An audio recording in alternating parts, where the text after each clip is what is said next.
താമസിക്കുന്നവര് നമ്മൾ ആ എഫേർട്ട് എടുക്കണം, നമ്മൾ ഇറങ്ങണം, വോട്ട് ചെയ്യണം. അങ്ങനെ നമ്മൾക്ക് നമ്മളുടെ ഭാവിയെ നമ്മുടെ കയ്യിൽ വീണ്ടും എടുക്കാൻ സാധിക്കില്ല. അതാണ് എന്റെ അഭ്യർത്ഥന.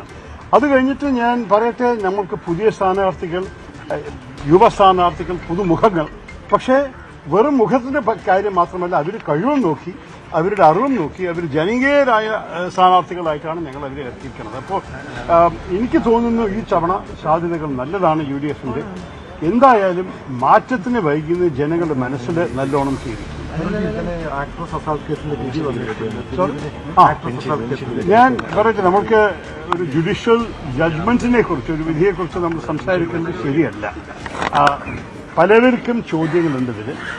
ഇങ്ങനെയൊരു ഇൻസിഡന്റ് സംഭവിക്കുമ്പോൾ എല്ലാവർക്കും അറിയാം, നമ്മൾ എല്ലാവരും വിക്ടിമിന്റെ ഒപ്പം, സർവൈവറിന്റെ ഒപ്പമാണ് നിൽക്കേണ്ടത്.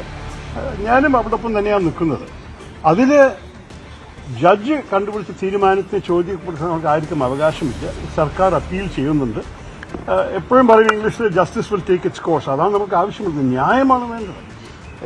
എല്ലാ വിധത്തിലും ഒരു വ്യക്തിക്ക് സംഭവിച്ച വല്ലാത്ത മോശകാര്യങ്ങൾ നമ്മൾ എല്ലാവർക്കും ഒരു നാണക്കേടാണ്.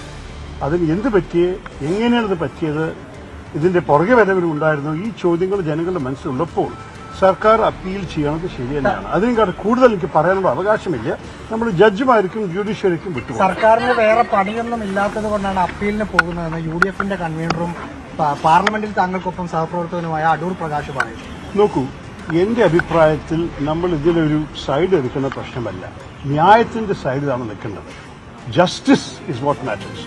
അപ്പോ ഈ സർവൈവറിന്റെ വിഷയം നിങ്ങൾ എല്ലാവർക്കും അറിയാം. അവർക്ക് നല്ല ധൈര്യത്തോടെ ഇതിനെ മുന്നോട്ട് കൊണ്ടുപോകാൻ സാധിച്ചതിന് നമുക്ക് സല്യൂട്ട് ചെയ്യണം. കാരണം പല കേസുകളിലും ഈ വിഷമങ്ങളും ബുദ്ധിമുട്ടും പ്രഷേഴ്സും ഒക്കെ സംഭവിക്കുമ്പോൾ പല മഹിളകൾ ഇങ്ങനെയുള്ള കേസിനെ മുന്നോട്ട് കൊണ്ടുപോയിട്ടുണ്ട്. ഇവര് 8 വർഷം ഇനി മുന്നോട്ട് കൊണ്ടുപോയ ശേഷം അവർക്കും അവസാനത്ത് ന്യായം കിട്ടി, ജസ്റ്റിസ് കിട്ടിയെന്നൊരു തോന്നലുണ്ടാവും. അതുകൊണ്ട് ആ പ്രോസസ്സ് നടക്കട്ടെ. അഥവാ ഈ ജഡ്ജ്മെന്റ് കറക്റ്റ് ആയിരുന്നുണ്ടെങ്കിൽ ഹൈക്കോടതി തീരുമാനിക്കട്ടെ. നമ്മൾ എന്തിനാണ് ഇവിടെ ഇരുന്നിട്ട് തീരുമാനിക്കുന്നത്? നമ്മളുടെ കയ്യിൽ എല്ലാ എവിഡൻസും ഇല്ലല്ലോ. അത് ന്യായം വരട്ടെ. അതാണ് ഈ സമൂഹ മാധ്യമങ്ങളിലേക്ക് താങ്കൾക്ക് വീർ സവർക്കർ പുരസ്കാരം കിട്ടി എന്ന ഒരു പോസ്റ്റ് മാത്രമേ കേട്ടിട്ടുണ്ട്. എനിക്കൊരു പിടുത്തമില്ല ആരാണ് ഈ അവാർഡ് തന്നിരിക്കുന്നത്, ആർക്കാണ് ഇത് കൊടുത്തിരിക്കുന്നത്, ആരുടെ കയ്യിലാണ് കിട്ടേണ്ടത്. ഞാൻ ഇങ്ങനെ ഒരു അവാർഡ് സ്വീകരിച്ചിട്ടേ ഇല്ല. അത് ആദ്യത്തെ തവണ ഞാൻ കേൾക്കുന്നത്. അതിനെക്കുറിച്ച് കുറച്ച് അന്വേഷിക്കട്ടെ. നമ്മൾ ഇപ്പോഴെന്തായാലും എന്റെ അറിവ് നിങ്ങളാണ് തരുന്നത്. അതുകൊണ്ട് എന്നോട് ചോദിച്ചിട്ട് ഒരു കാര്യമില്ല. ഈ അവാർഡിന്റെ പ്രസക്തി എന്താണെന്ന് എനിക്കൊരു പിടുത്തമില്ല.